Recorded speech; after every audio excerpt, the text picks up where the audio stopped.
the highest bidder of Cerberus Yes Bank ARC. Mumbai, Cerberus Capital Management has emerged as the top bidder to acquire around 55,000 crore of bad loans from Yes Bank Limited, with plans to transfer the assets to a jointly sponsored asset reconstruction company, said two people directly aware of the development. US-based Cerberus, one of the world's largest distressed assets investors, is also likely to acquire a controlling stake in Blackstone's International Asset Reconstruction Company, which will be the investment vehicle for the transaction, the people cited above said on condition of anonymity. IARC is one of India's oldest asset reconstruction companies, founded in 2002 by Arun Duggal, former India CEO of Bank of America, and State Bank of India veteran MS Verma. In 2018, private equity firm Blackstone bought a 51% stake in IARC. HDFC Bank, ICICI Bank, and Tata Capital also own stakes in the firm. The development comes after Cerberus shelved its plan to apply for a license from the Reserve Bank of India for acquiring a majority stake in an ARC Yes Bank wanted to set up. Instead, the firm is looking to acquire an existing ARC business to invest in Yes Bank's bad loans, said one of the people cited above. Being a majority investor, Cerberus will have to apply for a new ARC license,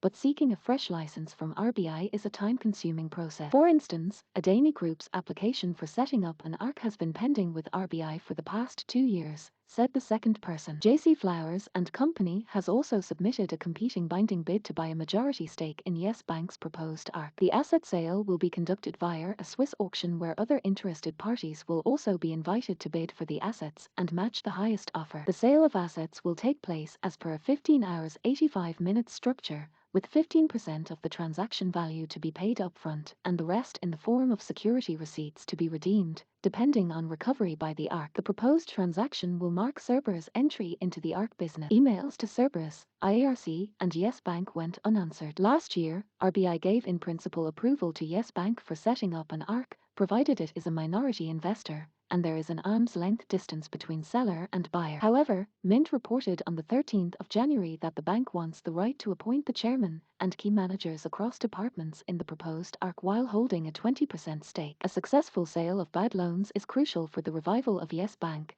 which has been looking to raise funds from external investors to shore up its balance sheet. The bank's board recently approved fundraising of 10,000 crore through a mix of debt and equity. Experts said the ARC business had been hit ever since RBI made it mandatory for ARCs to conclude deals under the 15 hours 85 minutes structure instead of 5:95 earlier. This means ARCs will have to pay cash of 15% of the asset's value as against 5% earlier. While the idea was to give ARCs more skin in the game, these firms found it difficult to protect their capital under the new structure if recoveries failed. Further, the Securities and Exchange Board of India recently came out with a guideline allowing distressed assets funds to buy assets directly from banks. However, this does not give the same privileges to the fund that an ARC would and limits opportunities for these companies. ARC business is not suitable because banks are not selling under 15 hours 85 minutes. They are instead selling in full cash. This is hurting us, said the second person cited earlier.